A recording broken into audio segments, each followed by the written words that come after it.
Good morning everyone! For today's video ay magme-milk po tayo. So, tapos na po tayong mag-breakfast, no? At nakapag-snack na rin po tayo.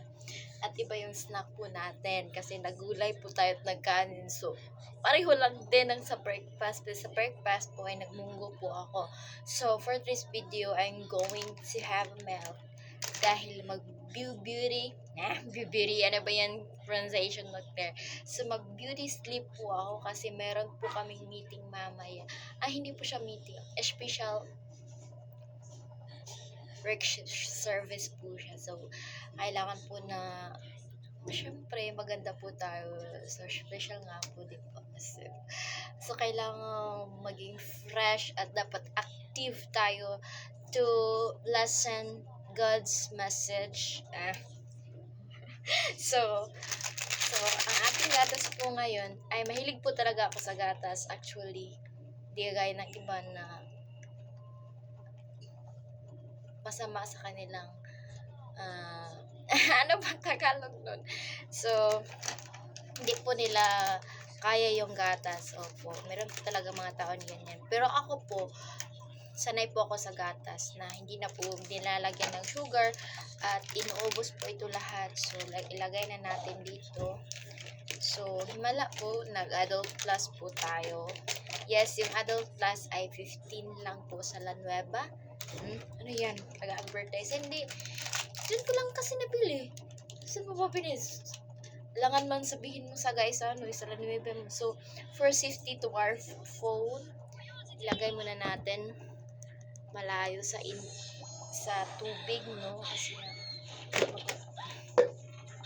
yes, pag ganyan, alam mo namang gipit tayo sa pera, tapos pag masira pa yung cellphone mo, mas lalong gigipit kasi imbis na paglalaan mo o bibigay mo na lang sa mga magulang mo doon sa probinsya, kailangan mo pang bumili ng cellphone kasi nasira. Kasi sinira mo dahil sa pag-video mo lang. Yan, tuloy. Wala ka pa namang nakukuha sa pag-video mo yan. Joke lang po sa mga nakikinig. That's also, kailangan, kung pwede din to pang diet. Opo. Kung nagda-diet po kayo, milk is nindot siya. Maganda po siya kasi po kompleto na po siya sa vitamina. Are you sure? Oo nga po, pwede nga po siya na marami na po nakatapag dry at legit po siya. At lalo pag pinapartneran mo ng egg po. So yung egg, hindi po siya nakakapagpalaki ng tiyan. Maganda po siya from breakfast. Okay. Pag na-diet po yung mga tao, yung mga nagda-diet, mga ladies or sino man dyan, opo, yan po yung ginagamit nila para pang diet. Opo. So, makikita mo talaga yung resulta na liliit talaga yung tiyan mo. Yes! Kasi yung egg ay rich in vitamin. Yeah, rich in vitamin. Ano ba yung vitamina na yun? Basta rich in vitamin lang. Tapos yung milk, vitamin na din. So, complete package na po siya. Pero, pag sanay ka po sa madamihang kain po talaga, mahirapan ka po talaga. Pero kung gusto mong gumanda at sumeksi or magka-macho. Actually po yung nakilala ko po, yung isa ay lalaki po siya. Opo, mayroon na po siya mga anak. Tapos, nag-iba na yung picture po niya. Lalaki na po yung tiyan. Kasi nga po, alam niyo na, kapag lalaki, yan yung naghahanap buhay at kailangan kumain ng maayos. Kasi kailangan ng lakas para pagpatuloy ang taguyod ng pamilya. So, kakain talaga ng madami. Pero, ina-adjust na niya. Una niyang in-adjust yung rice. Tapos, nag-i-egg. Pinapalitan niya ng egg. Ganun. Yung milk. That's it. So, pwede mo yung gawin. Yung egg at saka milk. Pwede mong gawin pagka-lunch.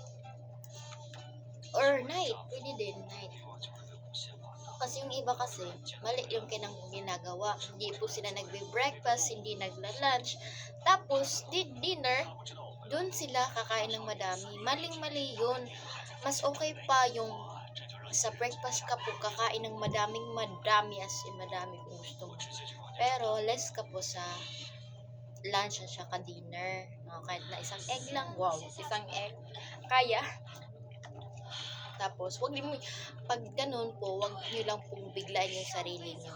Dapat paunti-unti, pag yung not usual niyo po na kinakain ay 5 rice every meal, yes, di ba, 5 cup. So, Lunes, 5 cup. Yun na yun, maintain nyo lang yung 5 cup. Tapos naisip nyo yun.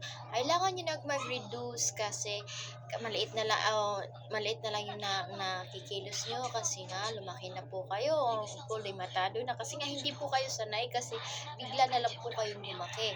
Kaya ang gagawin nyo po ay reduce. Yun na po talaga yung resulta. Ano ba yun? Yun po yung gagawin nyo. So, una nyo pong gagawin, rice po yung una nyong i-reduce sa pagkain nyo po. Pag 5 cups every meal, gawin mong 4 pagka kinabukasan. Tapos kinabukasan naman 4. Pupumilain, diba? Next day, dyan ka na mag-3 hanggang sa 2, 2, 2, and then 1 na. Tapos, sa bawat kuha mo ng rice, kailangan mong palitan ng itlog or mas vitamina or gulay na pwede po siyang alternate po para mapunan yung kinakain. Then, makakaramdam kayo ng gutom, pero kailangan yung tiisin at masasanay din naman po kayo at hindi naman yun makakasira po sa inyong katawan kasi meron na naman po kayong vitamina or pwede po kayo na mag-warm water pag ganun, pag nagugutom po kayo. And that's it. Ang taas-taas na po ng video. So, kaya after nating uminom ng gatas, may gatas ka pa sa labi. Totoo. Kasi wala nung maliit ako hanggang ngayon gatas. Pero, 80% kape, 20% gatas. That's it for today. Have a nice day and good luck for your day. And always do a better version of yourself. Yeah, that's it. The bush. Be a better. So,